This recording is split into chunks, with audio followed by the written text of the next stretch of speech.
Millionaire offers $12 million in a chess game with his maid's 7-year-old daughter as a joke, but she leaves him pale with one move. Before the story begins, tell us what brought you here today. A recommendation, curiosity, or perhaps just destiny guiding you. If you enjoy this reflection, please like this video and follow our channel so you don't miss what comes next.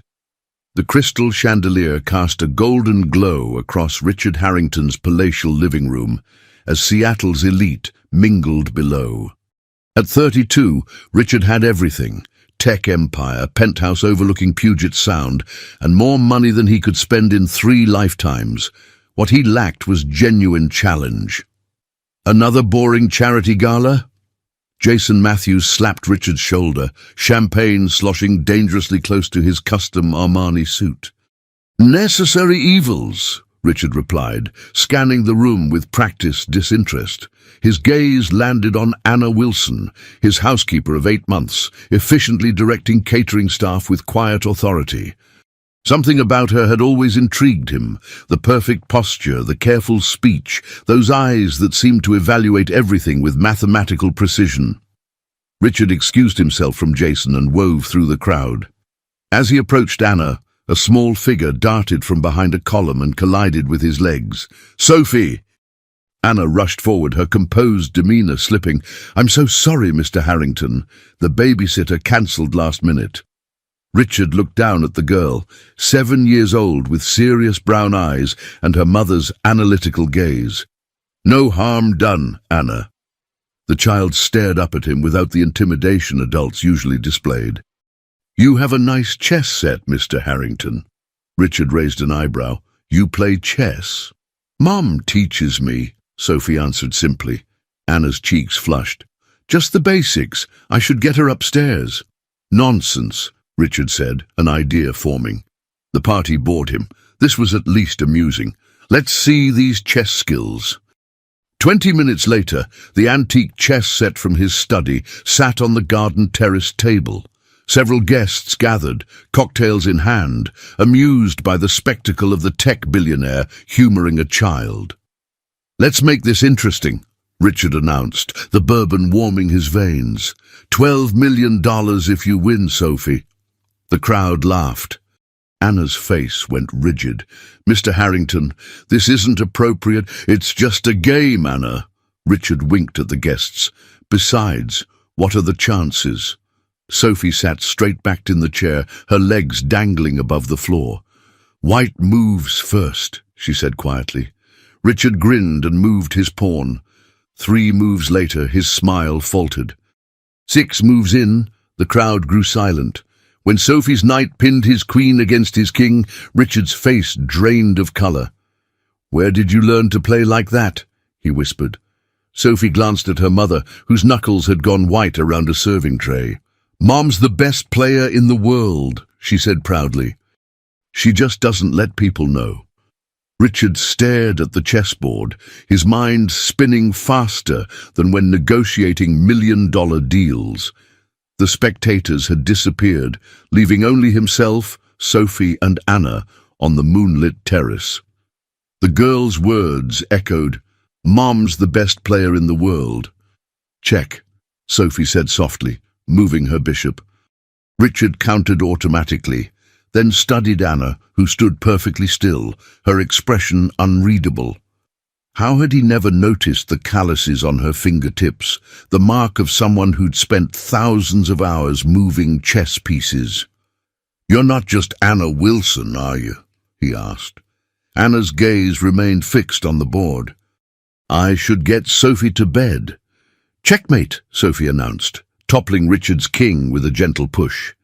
The piece rolled across the marble table, landing at Anna's feet.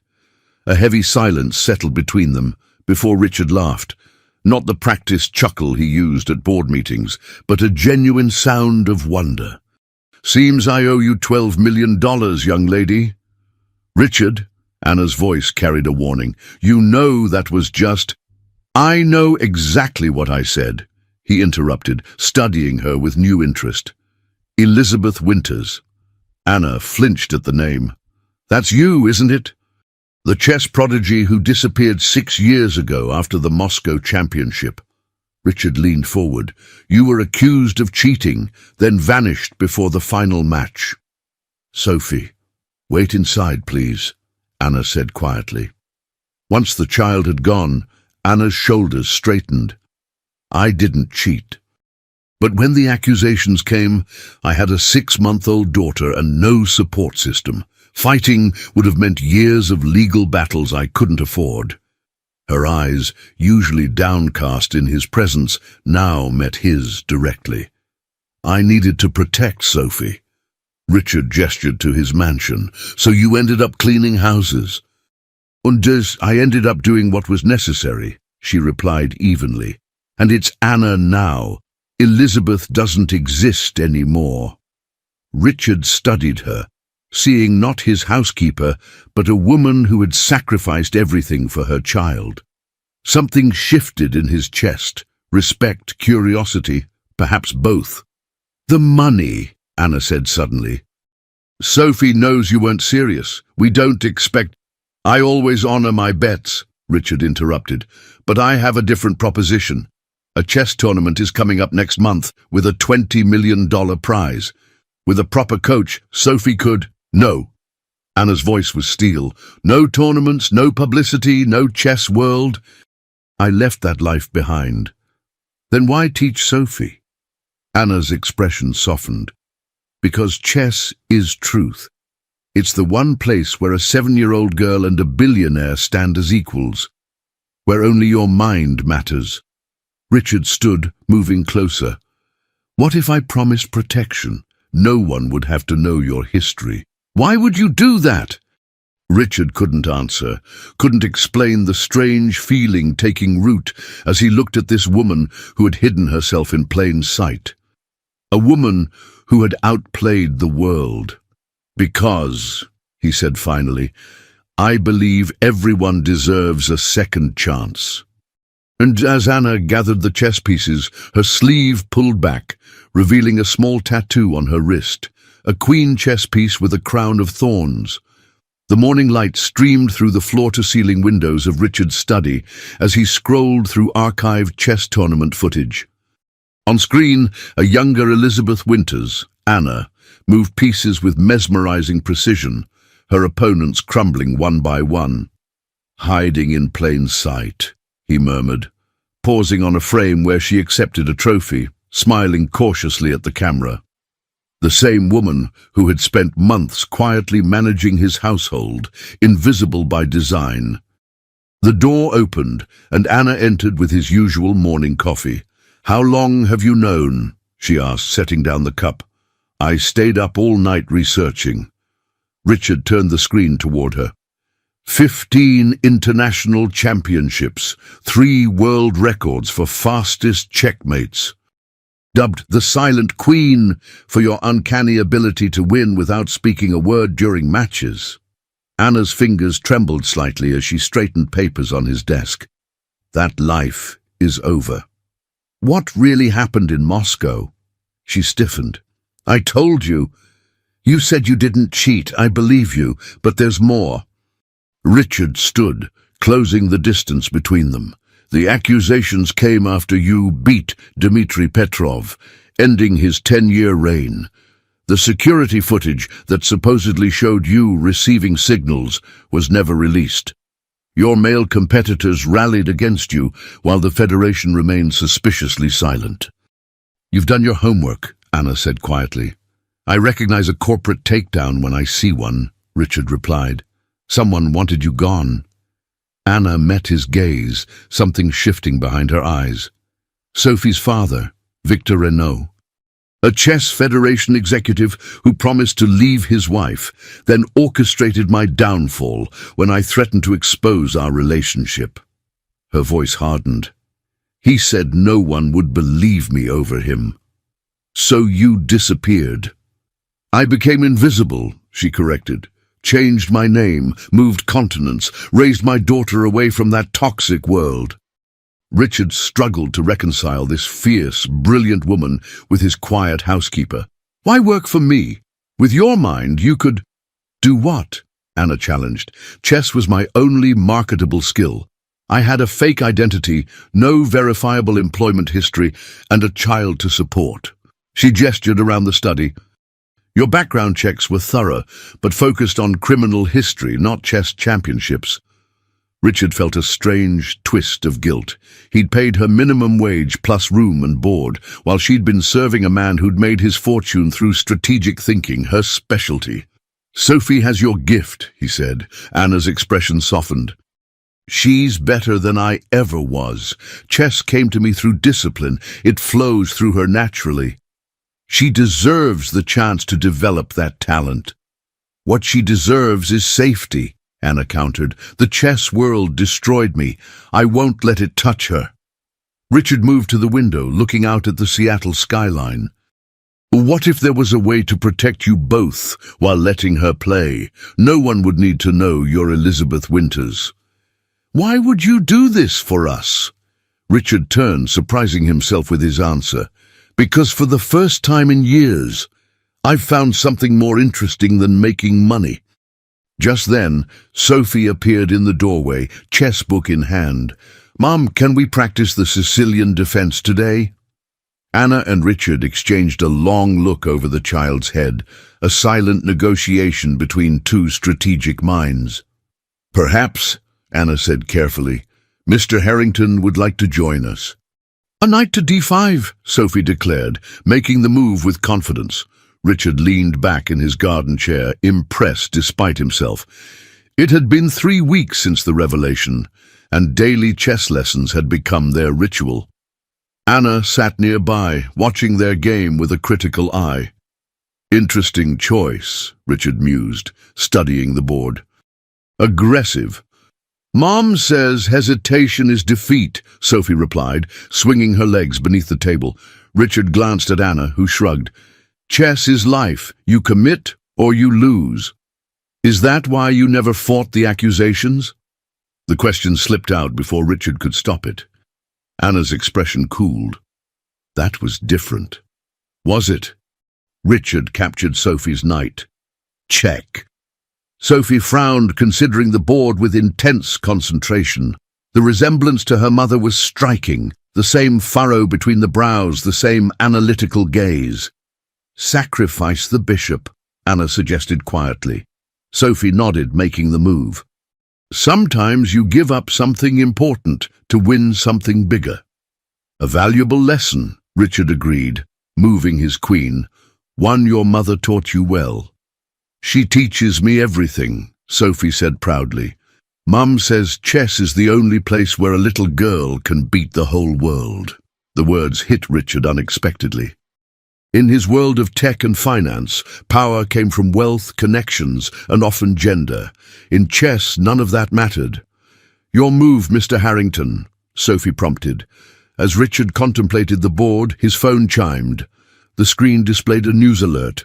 Chess Federation reopens investigation into Elizabeth Winters' cheating scandal. Anna's sharp intake of breath told him she'd seen it too. Sophie, go get us some lemonade, please. When the child left, Anna snatched Richard's phone. This is exactly what I feared. Someone's digging again. The timing's suspicious, Richard agreed. Right after Sophie played at my party. There were donors there from the chess world, Anna said, pacing now. Someone must have recognized her style, made the connection. Or someone's been watching for you, Richard suggested. Someone who never believed you were gone. Anna's face paled. Victor. Your ex? Richard moved closer. Sophie's father. He's never acknowledged her, Anna said bitterly, but he's obsessed with legacy. If he discovered his daughter is a chess prodigy. Richard's protective instincts flared. He can't touch her. I'll make sure of it. You don't understand. Victor has connections everywhere. If he finds us... Anna. Richard gripped her shoulders gently. You're not alone anymore. She stared at him, vulnerability and strength warring in her expression. For a moment Richard thought she might pull away, but instead she let out a shaky breath. I've been alone for so long, she whispered, fighting everyone. Not anymore, Richard promised, surprising himself with how much he meant it. Sophie returned with lemonade, oblivious to the tension. "I figured out how to beat your strategy, Mr. Harrington." Richard turned to her with a forced smile. "Did you now?" As they resumed their game, Richard's mind raced. He'd built an empire by outthinking competitors. Now he needed those skills for something more important than business. Anna watched them play, her phone clutched tightly in her hand.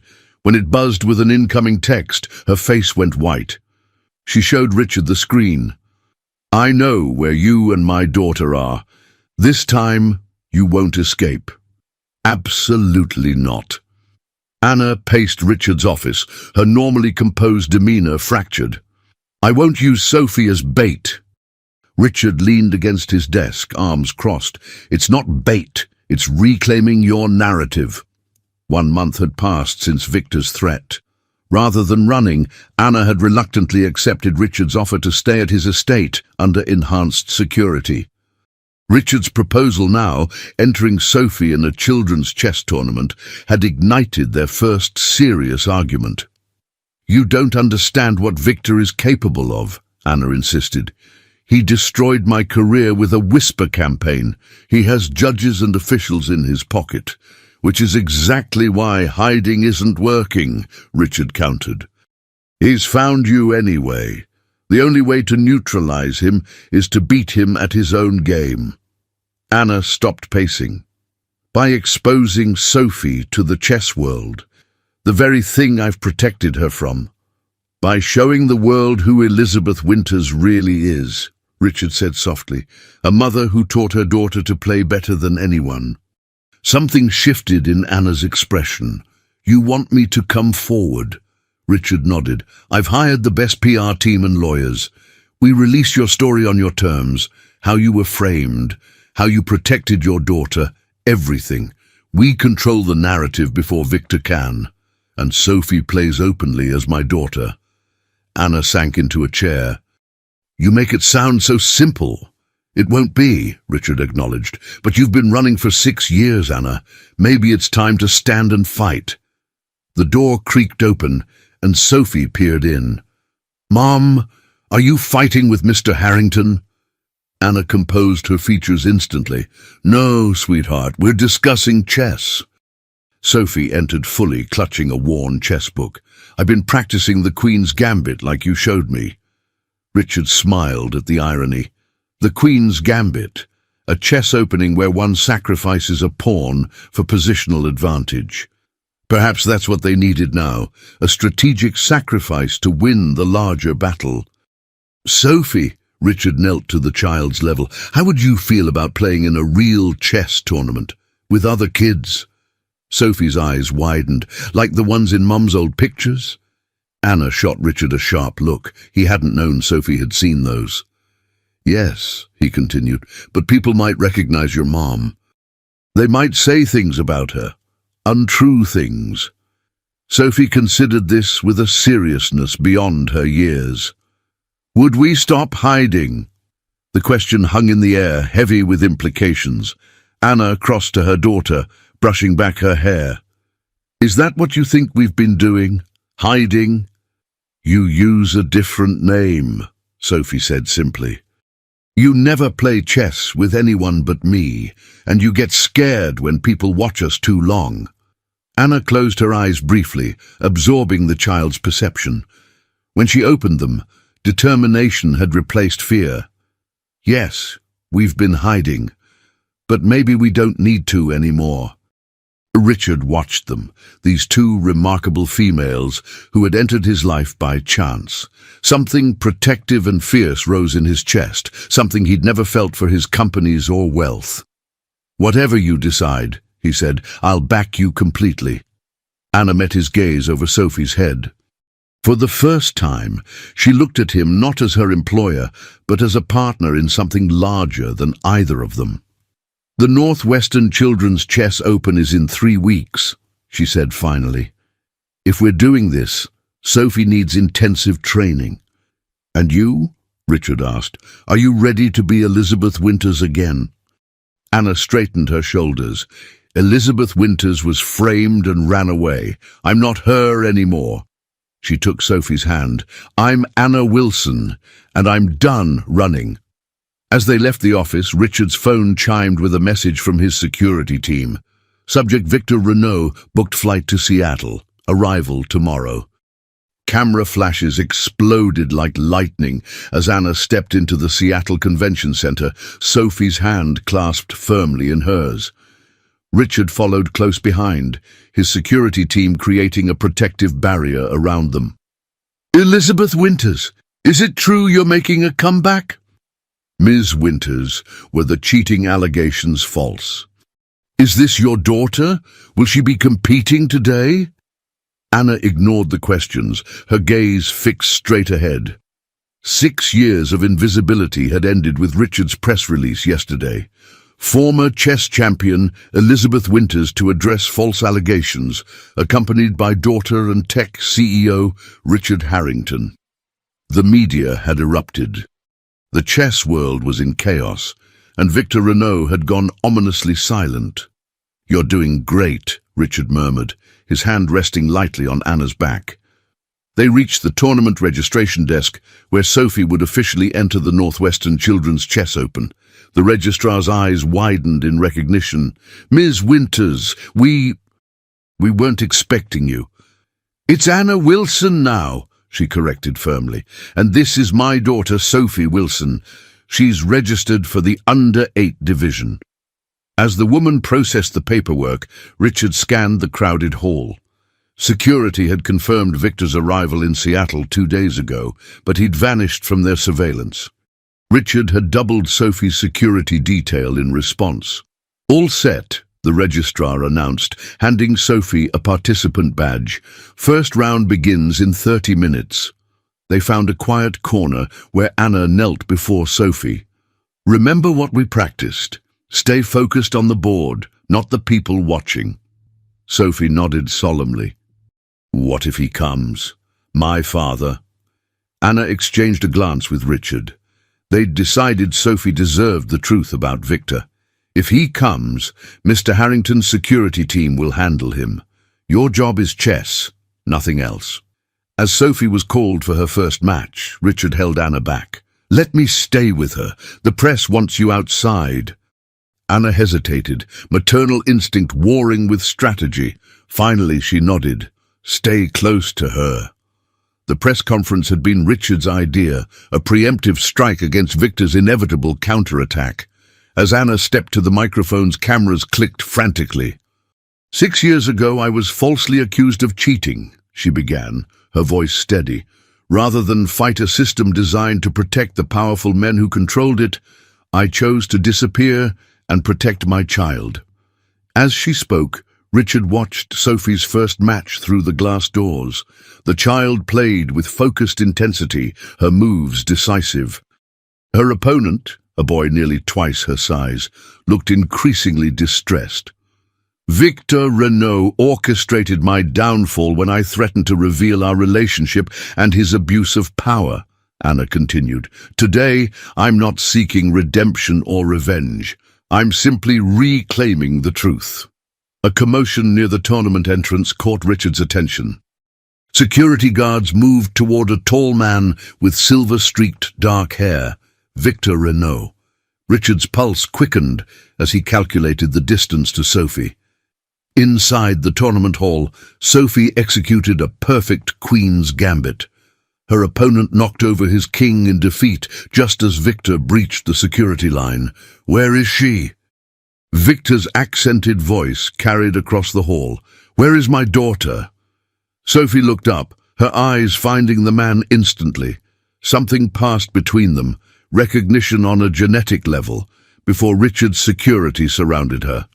As Victor was restrained, his gaze locked not on Sophie but on Anna, who had rushed to the doorway. You think this changes anything? Victor snarled. You've just exposed her to the same world that destroyed you.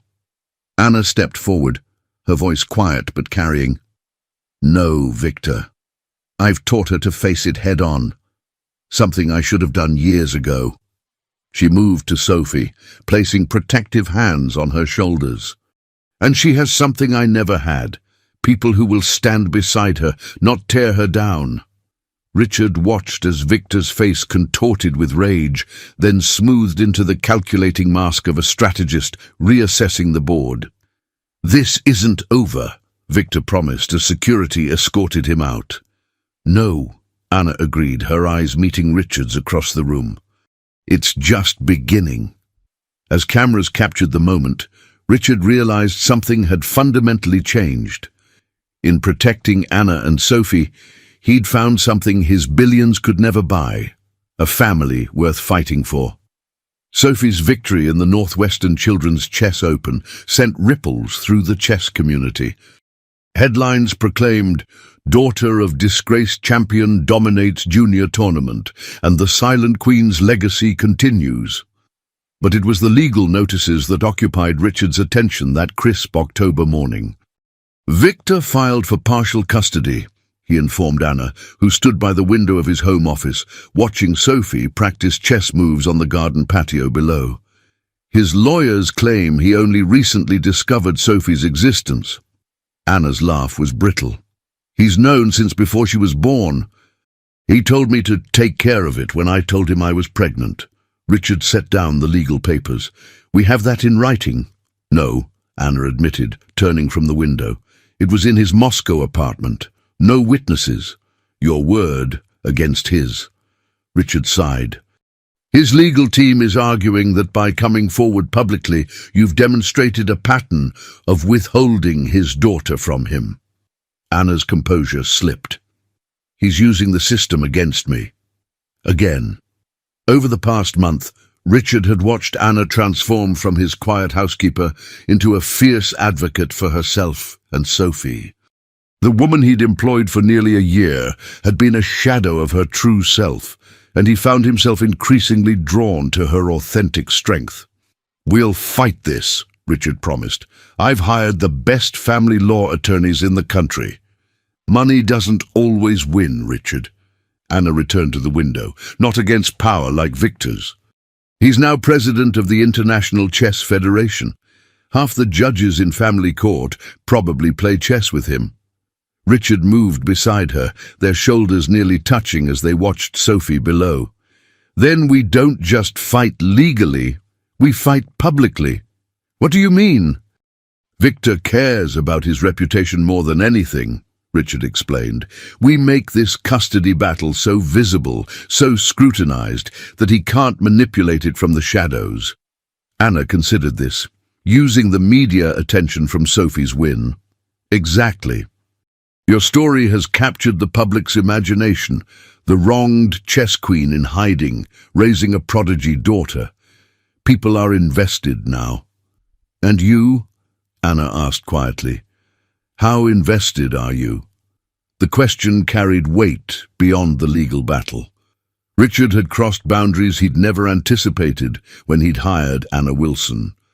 The billionaire tech CEO and his housekeeper, it sounded like a cliché, yet nothing about their connection felt ordinary. "All in," he answered simply.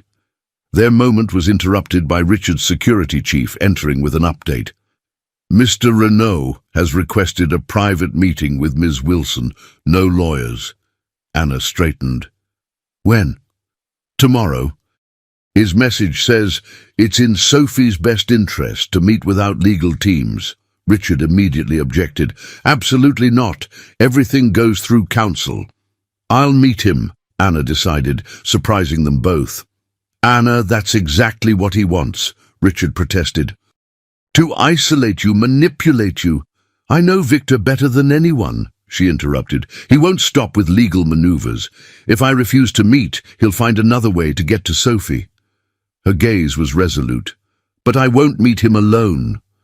Richard understood her implication. "I'll be there." Later that evening, after Sophie had been tucked into bed, Richard found Anna in his library, studying old chess matches on a laptop. "Preparing for tomorrow?" he asked. "Victor always had patterns," she explained, not looking up. "In chess and in life. He favors psychological warfare over direct confrontation." Richard sat across from her. "Tell me about him," The real Victor Renault. Anna closed the laptop. Brilliant but cruel. He cultivates an image of sophistication, but he's vindictive to his core. He can't stand losing, especially to a woman. Is that why he framed you? Because you could beat him? Partly. Anna's fingers traced the edge of the table. But mostly because I was leaving him. He said if he couldn't have me, no one in chess would. Her eyes met Richard's. Victor doesn't love Sophie. He just can't stand that I've created something beautiful without him. Richard reached across the table, covering her hand with his. You won't face him alone this time. Anna turned her hand upward, their palms meeting.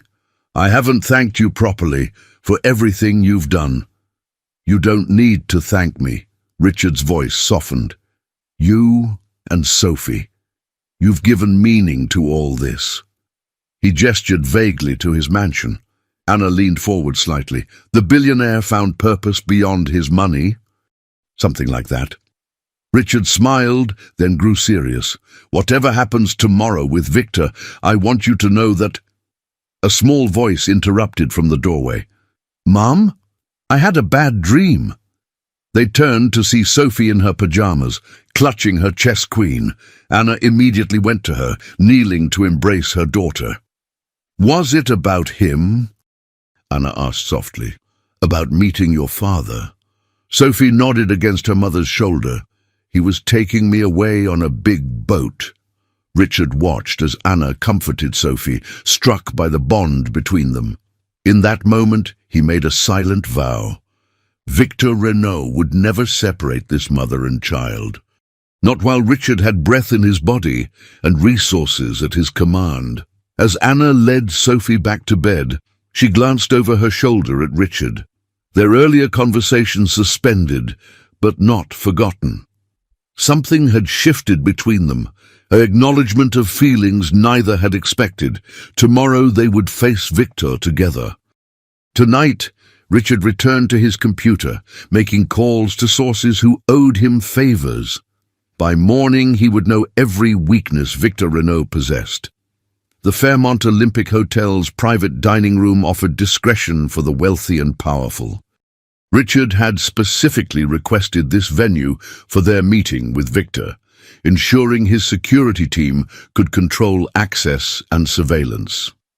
Remember, Richard murmured as they waited, we're recording everything. Don't let him provoke you.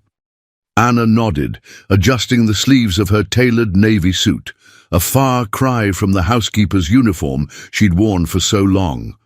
I've played Victor across a chessboard dozens of times. This is just another match. The door opened, and Victor Renault entered with the confident stride of a man accustomed to deference. Tall and distinguished at 53, with penetrating grey eyes and an aristocratic bearing, he exuded European refinement. Elizabeth, he greeted in accented English, deliberately using her former name. His gaze flicked dismissively to Richard. I requested a private meeting. It's Anna now, she corrected firmly, and Richard stays. Victor's smile didn't reach his eyes as he took a seat across from them. How touching, the billionaire and the maid. Richard felt Anna tense beside him, but admired how her expression remained neutral. Chess players were skilled at masking their thoughts. You requested this meeting, Victor, Anna said calmly. What do you want? What every father wants, time with his child. Victor spread his hands in a gesture of reasonableness. Surely you don't intend to deny Sophie her heritage, her rightful place in the chess world? Heritage, Anna's voice sharpened. You denied her existence before she was born. Victor sighed theatrically. We both said things in the heat of anger. I've regretted our falling out every day since. He leaned forward.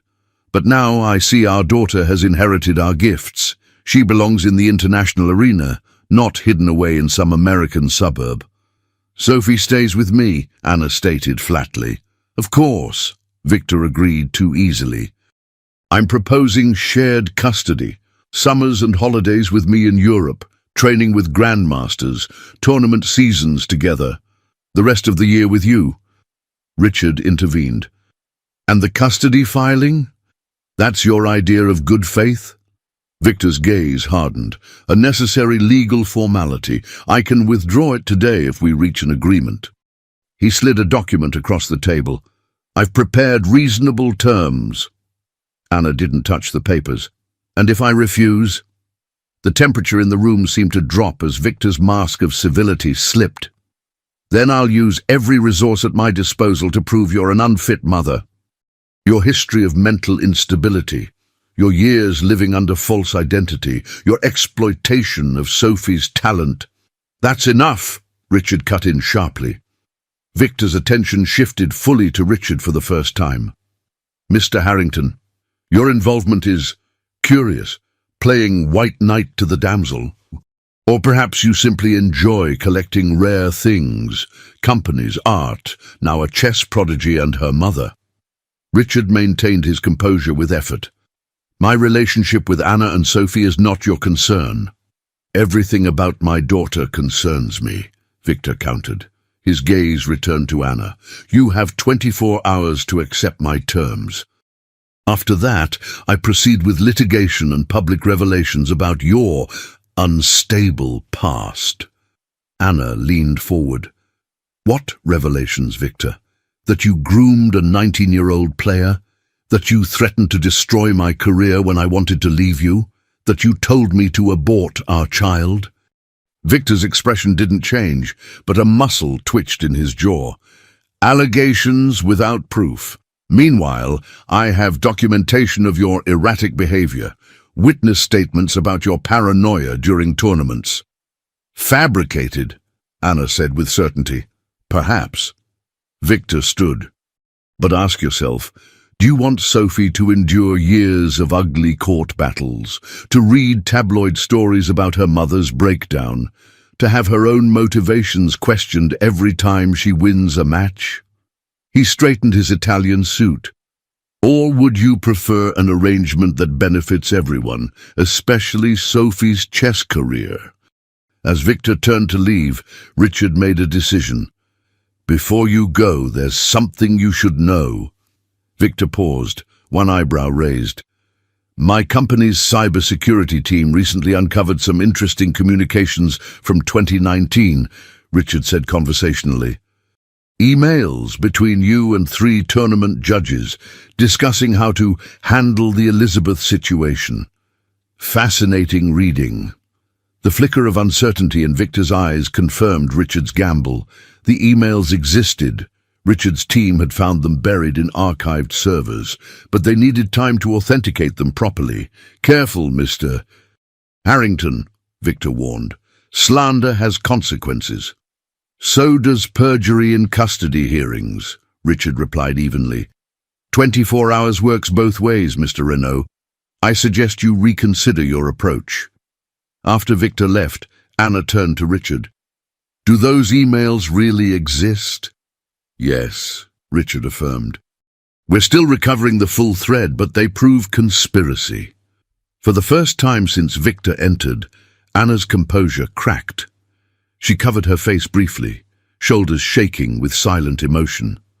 Richard reached for her hand. Anna. When she looked up, her eyes shone with unshed tears. For 6 years, I thought I was crazy. That maybe I had imagined the conspiracy against me.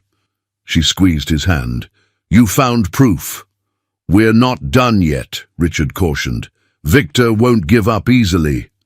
Neither will I, Anna vowed. Not anymore. The Seattle rain drummed steadily against the windows of Richard's home as he reviewed financial projections with his executive team via video conference. His attention drifted repeatedly to the sound of laughter echoing from the adjacent room, where Anna was coaching Sophie through advanced chess strategies. Richard, your thoughts on the Beijing expansion? His CFO prompted. Proceed as discussed, Richard decided quickly. Email me the final numbers. As he ended the call, his security chief appeared in the doorway. Sir, there's been a development with the Renault situation. Richard tensed. 2 weeks had passed since their confrontation with Victor. The custody battle had intensified, with both sides filing motions and counter-motions. The recovered emails had proven useful, but not definitive. Some had been permanently deleted from the servers. What is it? He's gone public. Major chess publications, sports networks, even mainstream news. The security chief handed Richard a tablet displaying headlines: Chess Federation President fights for custody of prodigy daughter, and Victor Renault claims ex-champion hid daughter for years. Richard scanned the articles, his jaw tightening. He's playing the victim, claiming he only recently discovered Sophie's existence. There's more. The security chief hesitated. He's released medical records suggesting Ms. Wilson suffered psychological breaks during tournaments. Claims she was diagnosed with paranoid tendencies. Fabricated, Richard muttered, remembering Anna's words. Possibly, but they looked legitimate, and he's pushing for an emergency psychological evaluation of Ms. Wilson as part of the custody proceedings. Richard set down the tablet. Where are Anna and Sophie now? In the library. We've increased security as requested. Good. Keep them away from news and social media for now. After his security chief departed, Richard sat motionless, thinking. Victor had escalated beyond legal channels, taking their battle to the court of public opinion. The strategy was clear: paint Anna as unstable and himself as the concerned father seeking to protect his daughter. Richard found Anna and Sophie in the library, deep in concentration over a chess problem. The domesticity of the scene struck him forcefully, how quickly they had become the center of his world. "Sophie," he said gently, "would you mind if I borrowed your mom for a few minutes?" The child looked up with serious eyes. "Is it about my father?" Anna and Richard exchanged a glance. They'd been transparent with Sophie about the custody situation, believing honesty was better than leaving her to imagine worst-case scenarios. "Yes," Richard admitted. "Adult, boring legal stuff."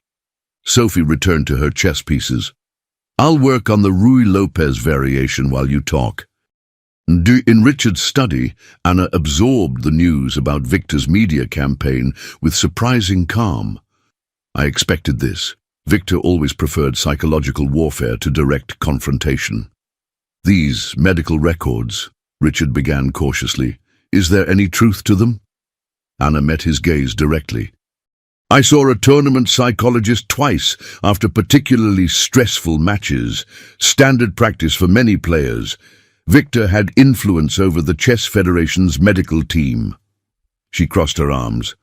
"Whatever those records say, they've been manipulated." Richard believed her, but courts required evidence. "We need to counter this narrative quickly." "With what?"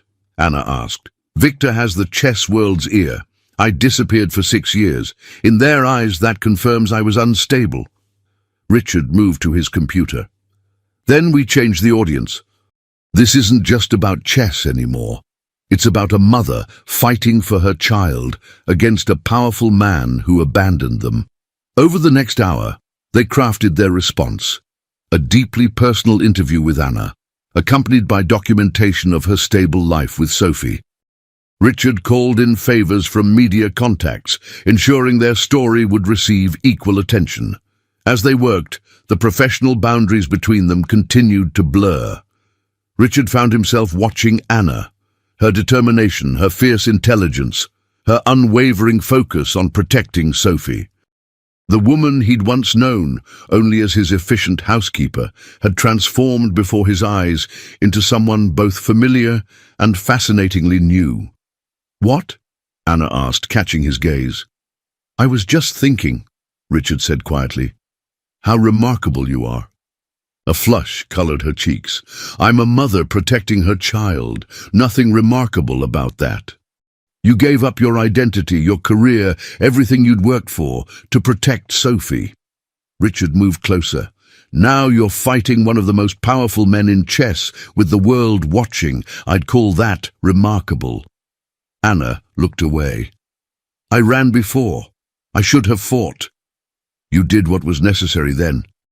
You're doing what's necessary now. Richard's voice softened. Anna, Elizabeth, whoever you choose to be, His security system chimed, interrupting the moment. The monitor displayed a black sedan approaching the gate. We're not expecting anyone, Richard said, instantly alert. The camera zoomed in on the visitor, a woman in her 50s with silver-streaked dark hair. Recognition flashed across Anna's face. Irina Petrova, she whispered. Victor's ex-wife. Richard tensed. What would she want? I don't know, Anna admitted. We never met. She was always the shadowy wife Victor was supposedly leaving. Richard contacted security. Verify her identity before allowing entry. Full security protocol. 20 minutes later, Irina Petrova sat across from them in Richard's living room, her posture rigid, her accent thicker than Victor's. I will be direct, she began without preamble. Victor has destroyed many lives. I will not let him destroy your daughters. Anna leaned forward. Why are you here, Mrs. Petrova? Irina opened her handbag, removing a USB drive. Because I have what you need to defeat him. He called them his chess pieces, Irina Petrova explained, her voice steady despite the damning evidence displayed on Richard's computer screen. Young female players he could control, manipulate, use for his advancement. The USB drive contained years of meticulously documented evidence, financial records showing bribes to tournament officials, medical reports altered with the complicity of Federation doctors, and most disturbingly, a pattern of relationships with young female chess players whom Victor had mentored, then discarded. I knew about the others, Anna admitted, her expression grim, not the extent of it. Why come forward now? Richard asked, studying the woman across from them. Irina Petrova carried herself with dignified composure, but her eyes revealed years of suffering. Our divorce was finalized last month, Irina answered. The agreement included my silence about his indiscretions, but it said nothing about business records from our shared accounts. She gestured to the screen. I managed the finances for 30 years of marriage. I kept copies of everything. Richard examined the documents carefully. These would destroy his credibility in court. Possibly end his career. That is the intention, Irina confirmed. She turned to Anna. When I saw the news about you and your daughter, I recognized his pattern beginning again. Sophie would become another pawn in his game. Anna's voice was barely audible. Why didn't you help the others? Why didn't you help me 6 years ago? Irina didn't flinch from the accusation. Fear, complicity, self-preservation. Choose whichever you like. They are all true. Her gaze didn't waver. I cannot change the past, but perhaps I can prevent another child from suffering. A heavy silence filled the room as Anna processed this unexpected alliance with the woman whose husband she'd once loved. Finally, she nodded. Thank you for coming forward. After Irina departed, Anna and Richard sat in his study, the weight of the evidence before them. This ends Victor's custody claim, Richard stated with certainty. No judge would grant him access to Sophie after seeing this. If we use it, Anna said quietly. Richard stared at her. What do you mean, if? This is exactly what we needed. Anna stood, pacing the room. Using this means exposing Victor completely. The scandal would rock the entire chess world. She looked troubled. Many innocent people would be affected, tournaments questioned, championships delegitimized. You're worried about the chess world after what they did to you? I'm worried about Sophie, Anna corrected. She loves chess. This scandal would follow her forever. The girl whose father corrupted the game, whose mother exposed it all. She shook her head. Every victory she ever achieves would be tainted by this history. Richard moved to stand before her. Then what do you suggest? Allow Victor partial custody? Never, Anna said fiercely. But perhaps there's another way. She took a deep breath. A private settlement. We present this evidence to Victor alone. In exchange for him dropping all custody claims and leaving our lives permanently, we keep his secrets. Richard considered this. Blackmail. Chess, Anna countered. A strategic sacrifice to achieve a winning position. Before Richard could respond, his phone rang, his security team. "Mr. Harrington, we have a situation. Sophie is missing." The world tilted on its axis as Richard and Anna raced through the house, security personnel reporting details through earpieces. Sophie had been reading in the garden.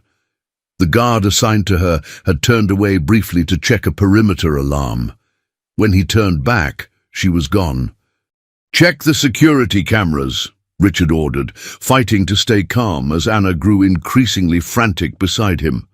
"Already done, sir. There's a 7-minute blind spot in the garden coverage. Someone looped the feed professionally." Anna clutched Richard's arm. "Victor, this is Victor." Richard's security chief approached with a tablet. "Sir, this was just emailed to Ms. Wilson's account." The video showed Sophie sitting in what appeared to be a hotel room, a chessboard before her. Victor's voice came from off-camera. "Your move, Elizabeth." Anna's legs gave way. Richard caught her, lowering her to a chair as she stared at the screen in horror. He took her. He actually took her. Richard knelt before her, gripping her shoulders. "Anna, listen to me. We will find her. I promise you." "How?" Anna's voice cracked.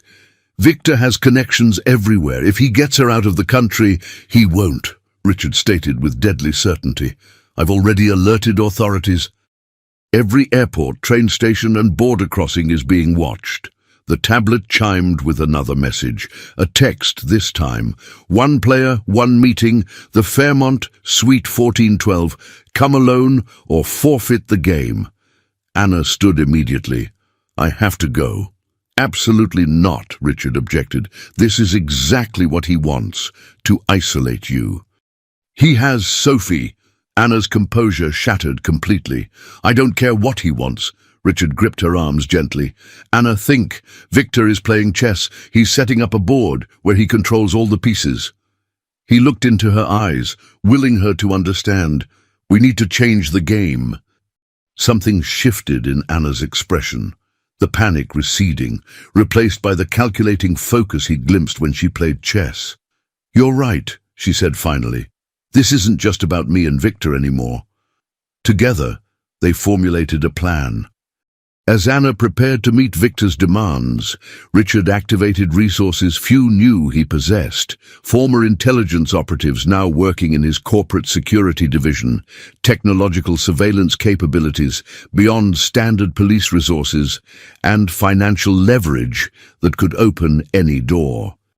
Before Anna left, Richard pulled her into a fierce embrace. "Be careful," he whispered against her hair. "Both of you come back to me." Anna drew back slightly, studying his face.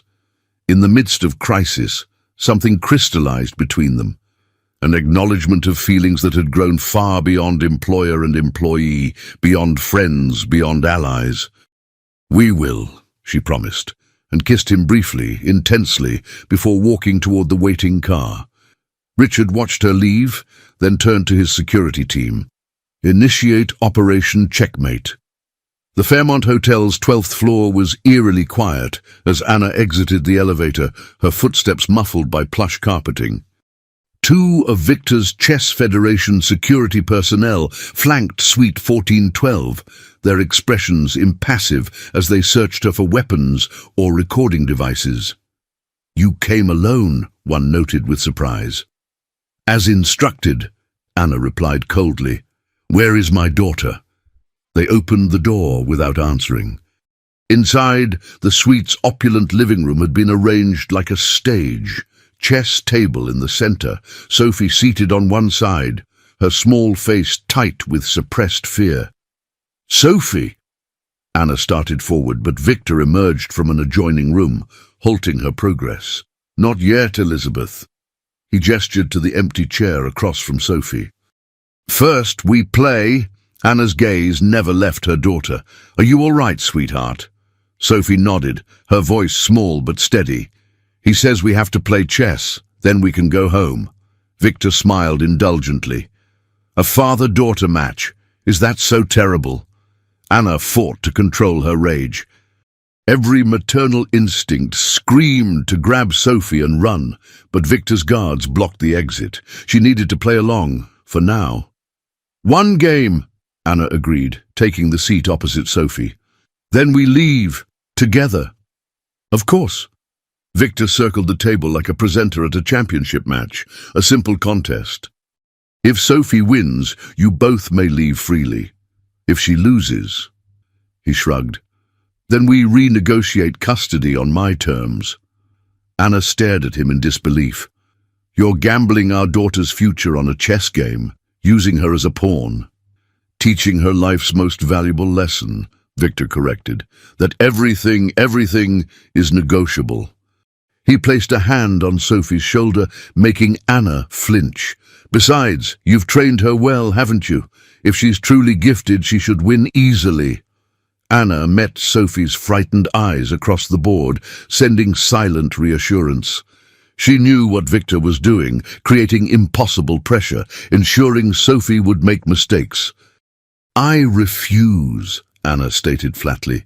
"This is between you and me, Victor. Leave Sophie out of it." Victor's pleasant mask slipped momentarily. "You are not in a position to refuse. Play the game, or I exercise my parental rights and take Sophie with me tonight. My jet is waiting." A subtle vibration from Anna's watch confirmed that Richard's team was in position. All she needed was to buy time. "Fine," she relented, "but I play against you, not Sophie." Victor considered this, then nodded. "Even better. Like old times." He gestured for Sophie to vacate her seat, which he took with practiced grace. "White or black?" "Black," Anna chose, knowing Victor preferred white, the first move advantage. As they arranged the pieces, Anna pretended to fumble, dropping a pawn. As she bent to retrieve it, she whispered to Sophie, who stood nearby, "Remember the castle drill." Sophie's tiny nod was barely perceptible. The game began with Victor playing aggressively, as was his style. Anna responded with uncharacteristic errors, appearing distracted and emotional, exactly what he would expect from a distraught mother. "Your game has suffered during your sabbatical," Victor observed, capturing her knight. Anna made another seemingly careless move. "Motherhood changes priorities." Victor advanced his queen, clearly anticipating a swift victory. "A shame. You had such potential." 10 moves in, Anna's position looked hopeless. Victor smiled triumphantly, reaching for his water glass. As he took a sip, Anna caught Sophie's eye and nodded almost imperceptibly.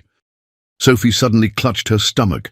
"I don't feel good," she whimpered convincingly. Victor frowned. "What's wrong with her?" "She needs her medication," Anna improvised, rising quickly. "It's in my purse." As Anna moved toward her handbag near the door, Sophie darted away from the table toward the bathroom. Victor's security guards hesitated, unsure which potential threat to address. In that moment of confusion, Anna executed their plan. Rather than reaching for her purse, she threw open the suite door. Richard's security team rushed in, followed by federal agents. "Victor Renault," the lead agent announced, "you're under arrest for kidnapping and international parental abduction." The chaos that followed was precisely as Richard had predicted. Victor's security personnel surrendered without resistance when confronted by federal badges. Victor himself seemed unable to comprehend his circumstances, protesting diplomatic immunity through his connection to the Chess Federation. Anna found Sophie in the bathroom, huddled in the tub. "It's okay now, baby," she soothed, gathering her daughter into her arms. "You did perfectly. We're going home." As they emerged, Victor was being handcuffed. He looked at Anna with cold fury. "This changes nothing. I have resources, connections." "What you have," interrupted a familiar voice, "is evidence of criminal conspiracy against you." Richard entered the suite, Accompanied by Irina Petrova and a distinguished older man Anna recognized as the U.S. Attorney for the Western District. Ms. Petrova has provided comprehensive documentation of your financial crimes, Mr. Renault, the attorney explained. Wire fraud, bribery of sports officials, tax evasion across multiple jurisdictions. Combined with tonight's kidnapping charges, you're facing substantial prison time. Victor's composure finally cracked. This is absurd. Irina signed a confidentiality agreement, which specifically excluded financial records, Irina interjected calmly. You should have read it more carefully, Victor. As Victor was led away, still protesting, Richard approached Anna and Sophie. Without hesitation, he enfolded them both in a protective embrace. Are you all right? He asked Sophie gently. The child nodded against his chest. I remembered the castle drill like Mom taught me. Distract, then move to safety. Richard smiled. Chess strategies work in real life too, it seems. Over Sophie's head, his eyes met Anna's. In the midst of chaos, their connection felt like the only stable thing in the world. Let's go home, Anna whispered. As they left the hotel, reporters had already gathered in the lobby. Victor's arrest was breaking news. Richard shielded Anna and Sophie, guiding them through a service exit to his waiting car. Inside the vehicle, Sophie finally succumbed to exhaustion, falling asleep against her mother's shoulder. Anna stroked her daughter's hair, tears of relief flowing freely. It's really over, she asked Richard quietly. Victor won't threaten you again, he confirmed. Between the kidnapping charges and Irina's evidence, he'll be fighting legal battles for years. Anna looked down at her sleeping daughter. She was so brave. Like her mother, Richard said softly. He hesitated, then took Anna's free hand. When I thought I might lose you both today. Anna turned her palm to meet his. You didn't. As the city lights streamed past the car windows, Anna allowed herself to imagine a future without fear, a future where she was neither Elizabeth Winters, the chess champion, nor Anna Wilson, the housekeeper, but simply herself, with her daughter safe beside her. And perhaps, she thought as she looked at Richard, with someone who saw and valued her complete self. 1 year later, the Seattle Arts Center buzzed with excitement. The inaugural Chess for All tournament, founded by Richard Harrington and Anna Wilson, had drawn participants from across the country, with special emphasis on young girls from underprivileged backgrounds. Richard adjusted his tie nervously as he prepared to address the crowd. Is my speech okay? Speech? He asked Anna, who stood beside him in an elegant blue dress. Perfect, she assured him, straightening his lapel with the easy intimacy they'd developed. Though I still think you should mention the scholarship program. Already added it, Richard grinned, pulling a folded paper from his pocket. See, I do listen occasionally. Only when it suits you, Anna teased, the lightness in her manner a marked contrast to the woman he'd first met nearly 2 years ago. The past year had brought dramatic changes. Victor Renault had eventually accepted a plea deal, resigning from the Chess Federation and relinquishing all parental claims to Sophie in exchange for reduced charges. Irina Petrova had emerged as an unexpected ally, using her portion of the divorce settlement to establish a foundation supporting female chess players affected by harassment and discrimination. As for Anna and Richard, their relationship had evolved gradually and deliberately. After Victor's arrest, Anna had insisted on moving out of Richard's mansion into a modest apartment nearby, needing to establish independence before exploring what existed between them. Richard had respected her boundaries while making his intentions clear. Whenever she was ready, he would be waiting. It had taken 3 months before their first official date, 6 before Anna allowed Sophie to know they were more than friends, and 9 before she'd finally moved back into Richard's home, this time not as an employee, but as his partner. There she is, Anna said suddenly, pointing across the crowded hall where Sophie sat deep in concentration over a chess match with a girl twice her age. At 8 years old, Sophie had blossomed over the past year. With the shadow of Victor's threats removed, she'd developed a healthier relationship with chess, playing because she loved it, not because she needed to prove herself. She still competed occasionally, but also enjoyed normal childhood activities, soccer, painting, and a newfound passion for astronomy. "She's winning," Richard observed. "Of course she is," Anna replied with motherly pride, "but more importantly, she's enjoying herself." The tournament director approached, indicating it was time for Richard's opening speech. As founder and primary benefactor, he'd been asked to welcome the participants. Richard took the stage to polite applause, gazing out at the diverse crowd of chess enthusiasts. "Welcome to the first annual Chess for All tournament," he began. "Many of you know me as a tech entrepreneur, but few know that chess changed my life." His eyes found Anna in the crowd, "Not because I was particularly good at it, I'm adequate at best, but because chess brought two extraordinary people into my life who taught me its most important lesson, that kings and pawns all end up in the same box when the game is over. What matters is how you play, who you play with, and why you're playing in the first place." As he continued his speech, announcing scholarships and mentorship programs, Richard reflected on how completely his priorities had shifted. The man who'd once measured success in acquisitions and profit margins now found his greatest joy in the family he'd unexpectedly created. After the speech, Richard found Anna in the competitors area, helping Sophie prepare for her next match. "That was beautiful," Anna said, rising to greet him. "The speech, I mean." "I meant every word," Richard replied, then knelt to Sophie's level. "How's it going, champion?" Sophie grinned, revealing a newly missing tooth. "I'm in the semi-finals, but Sarah's really good. She knows the Sicilian defense better than me." "Then use something unexpected," Richard suggested. "That's what your mom would do."